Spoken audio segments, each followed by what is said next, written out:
Boa tarde a todos. Em minutos estaremos iniciando o webinar.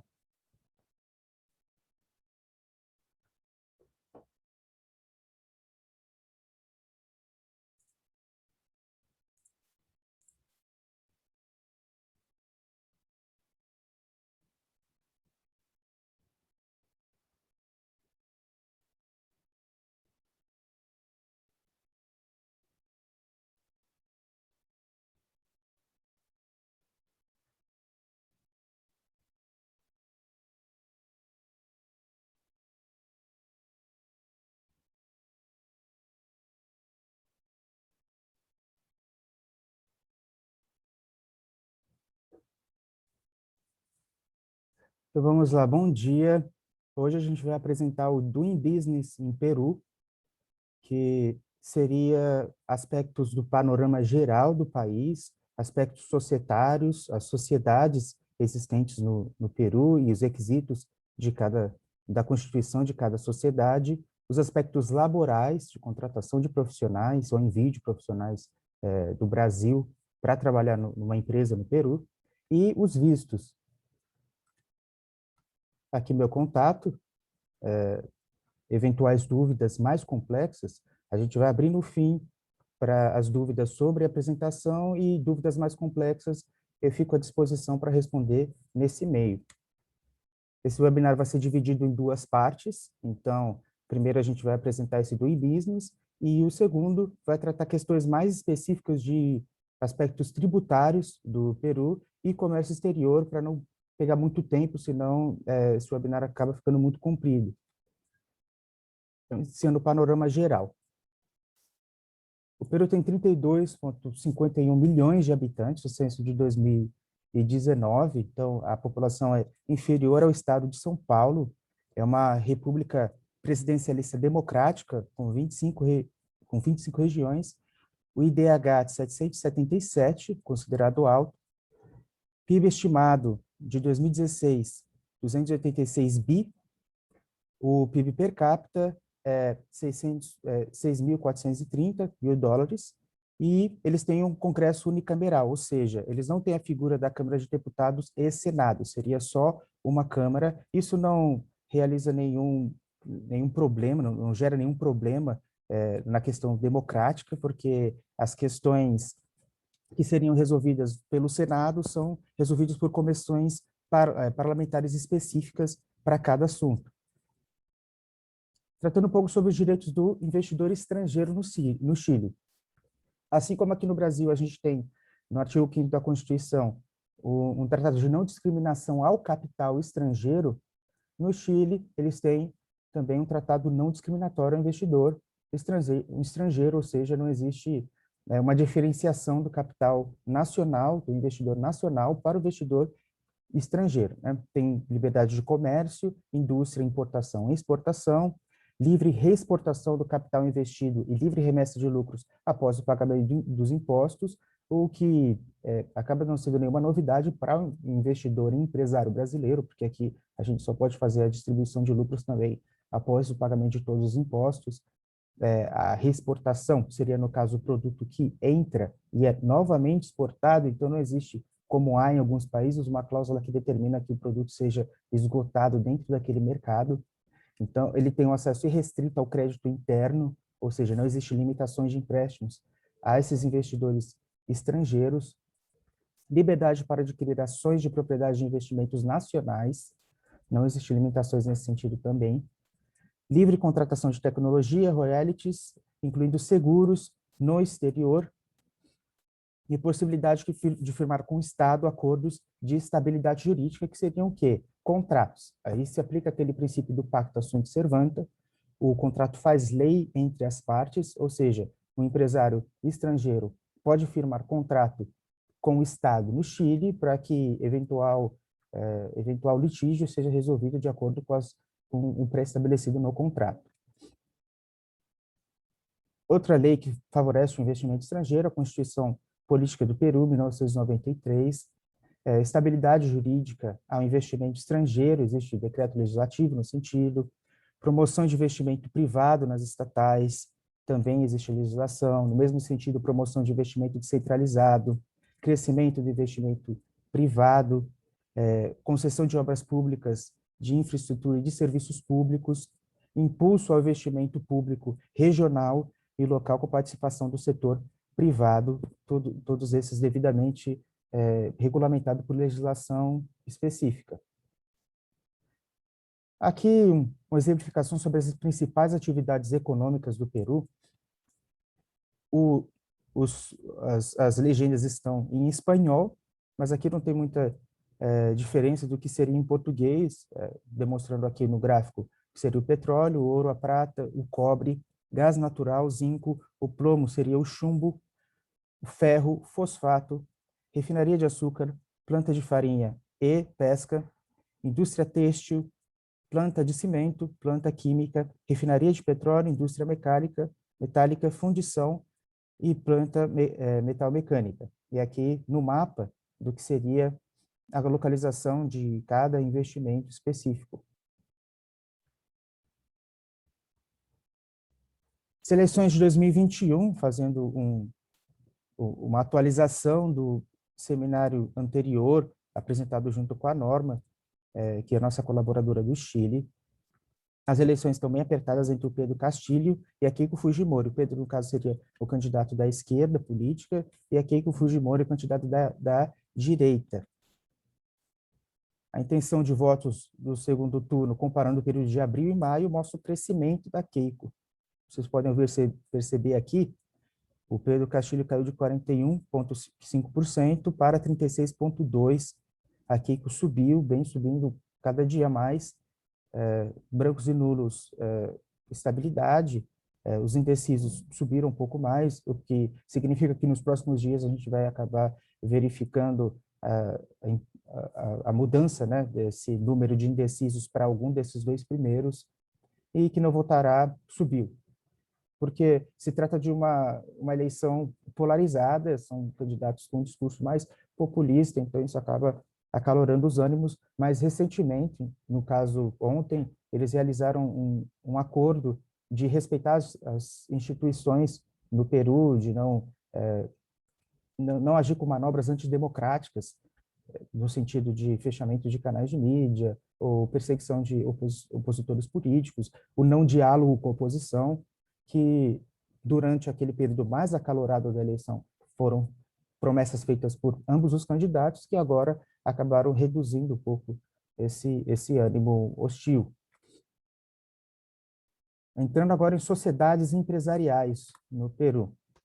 Constituição da empresa no Peru, um fluxograma simples de como seria o processo.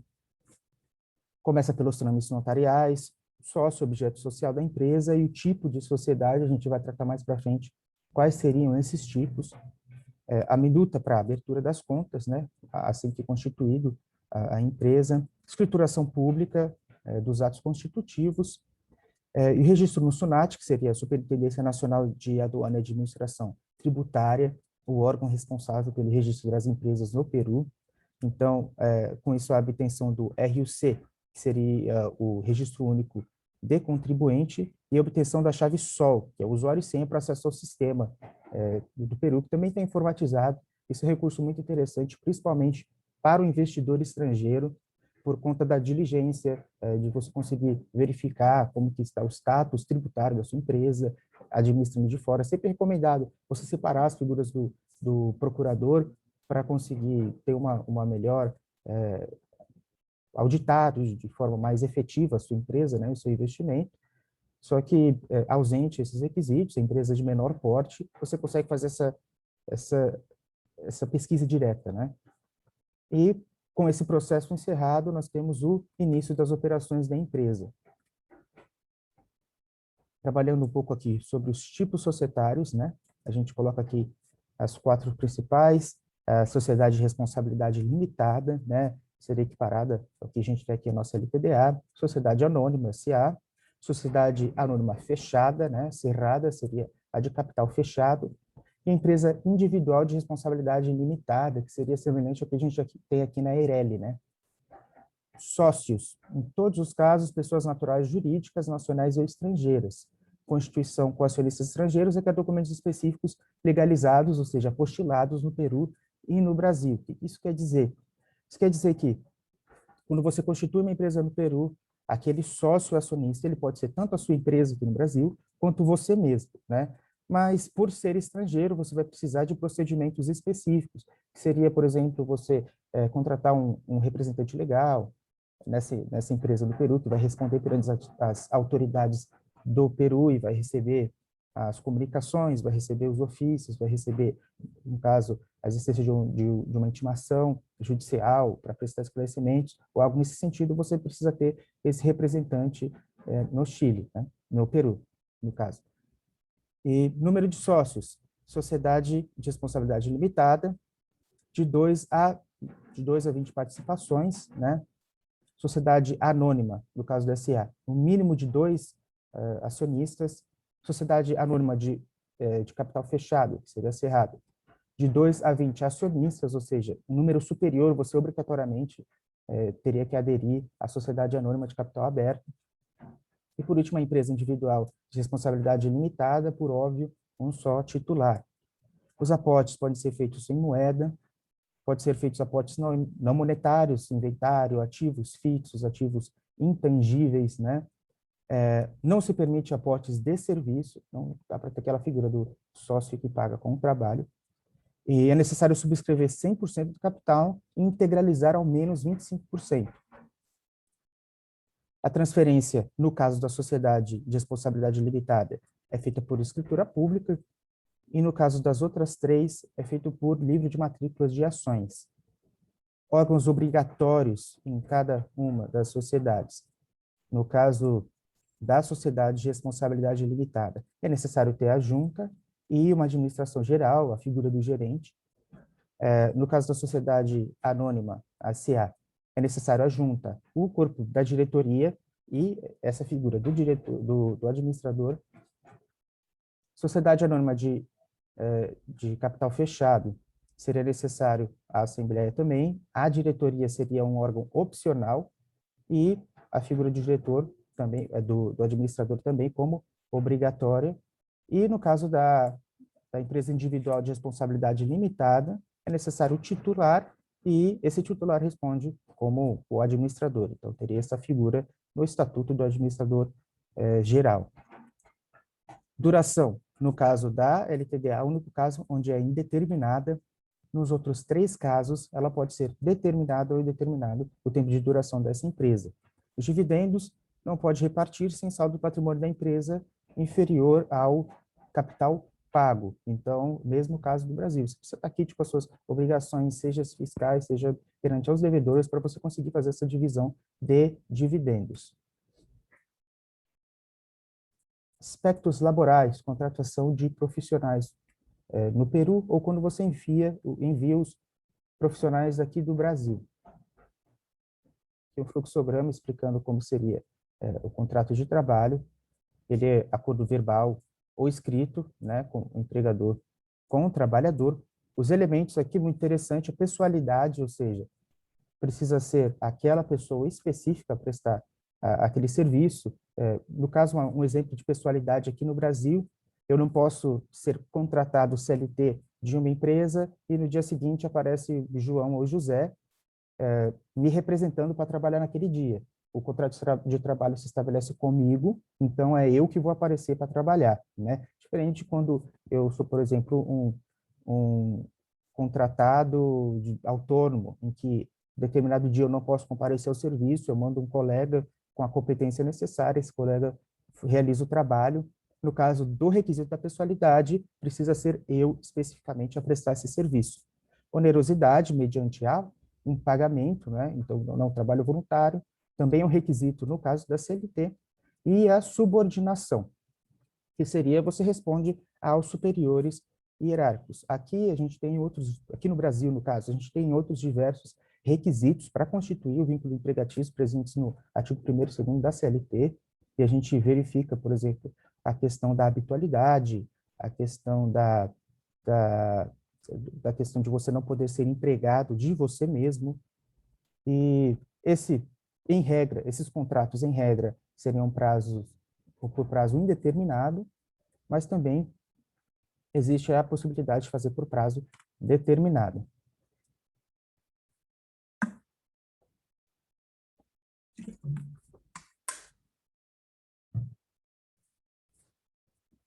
Contratação. Remuneração mínima aqui, aproximadamente $260, né? O que seria aproximado, o que seria o salário mínimo aqui no Brasil, um pouco menos. Aqui alguns encargos, obrigações do empregador. Uma grande diferenciação que tem aqui seria essa indenização por destituição arbitrária, que seria essa dispensa sem justa causa, que a indenização seria uma remuneração e meia, né?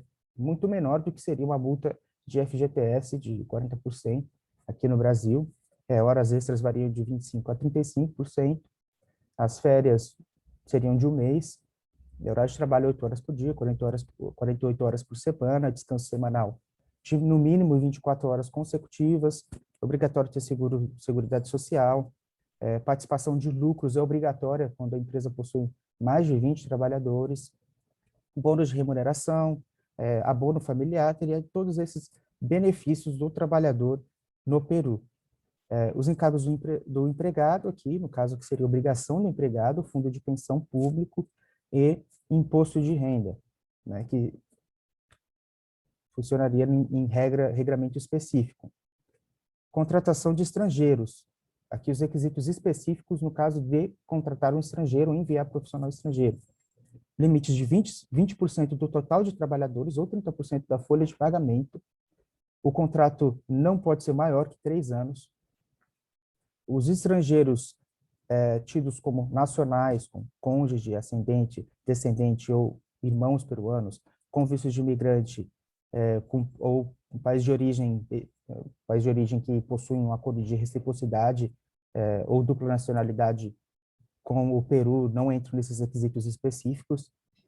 Exceções dos limites impostos acima também seria o profissional técnico especializado, ou seja, existe uma empresa brasileira que precisa de um engenheiro específico que sabe lidar com aquela máquina específica daquela empresa que produz aquele produto. É necessário enviar esse profissional ao Peru para realizar esse trabalho. Esse profissional, esse número de profissionais não precisa respeitar esses limites acima, né? Por motivos óbvios, você não vai conseguir encontrar no mercado peruano um profissional que vá conseguir exercer aquela atividade. Outra exceção de limite seriam responsáveis pela direção ou gerente de uma nova atividade empresarial, reconvenção empresarial. Professores, contratos com serviço público seriam outras exceções. No caso do professor, um professor universitário que vá trabalhar no Peru, ele não precisa respeitar essa regra, porque por conta da inovação tecnológica, da inovação da educação, às vezes você precisa de um profissional que você não vai encontrar de nenhuma forma dentro do seu mercado, né? Os requisitos seriam aprovação no Ministério do Trabalho e um visto de trabalho. Tratando aqui sobre os sistemas de vistos, né? Vistos de negócio, que seriam os estrangeiros que ingressam no país sem intenção de residência para realizar gestões, para negociar, para fechar contratos. Não existe. Não existe visto de negócio, ou seja, você vai no Peru fechar um contrato, não precisa necessariamente tirar um visto para isso. Visto de trabalho. Estrangeiro que entra no país com intenção de trabalhar. O trâmite é cerca de 45 dias úteis, necessário um contrato nesse caso, né, formalizar esse contrato. Trabalhador designado, estrangeiros que ingressam no país sem ano de residência para realizar atividade laboral para seu empregador estrangeiro. Também cerca de 45 dias úteis é necessário realizar o trâmite com a empresa estrangeira, ou seja, precisa de alguns requisitos cumpridos por essa empresa estrangeira, que seriam os requisitos que atendem ao seguro social, à função social do trabalho e afins, e havendo esses requisitos cumpridos, esse trabalhador pode ser enviado para trabalhar. E o trabalhador Mercosul, os membros Argentina, Brasil, Paraguai, Uruguai e Venezuela, e membros associados Bolívia, Chile, Colômbia, Equador e Peru. O trâmite é reduzido, né, no caso de trabalhadores do Mercosul, 20 a 40 dias úteis, e é necessário contrato com essa empresa estrangeira, contrato formalizado. A autoridade pública peruana pode, evidentemente, solicitar esse documento. E é isso, seminário curto, apenas para apresentar o panorama geral, a gente coloca aí à disposição o contato para quem tenha dúvidas mais específicas possam entrar em contato, principalmente questões relativas à documentação dos trabalhadores, que acabam tendo um procedimento mais, mais burocrático, e agradecimentos ao Conselho Brasileiro de Empresas Comerciais Importadoras e Exportadoras, à Câmara de Comércio Paulista Chilena, que fez o convite desse webinar, Monte Group Legal Sponsoring, que seria o coletivo de advogados do qual eu faço parte, com atuação em todos esses países, com ingresso agora do Uruguai ao nosso time. E agora eu abro espaço para eventuais dúvidas, fique à vontade de perguntar. Qualquer questão eu tratarei de explicar agora, caso exista algo mais específico do qual a gente precise de ajuda de um advogado, de um profissional do Peru, fique à vontade de encaminhar por e-mail e nós responderemos assim que possível.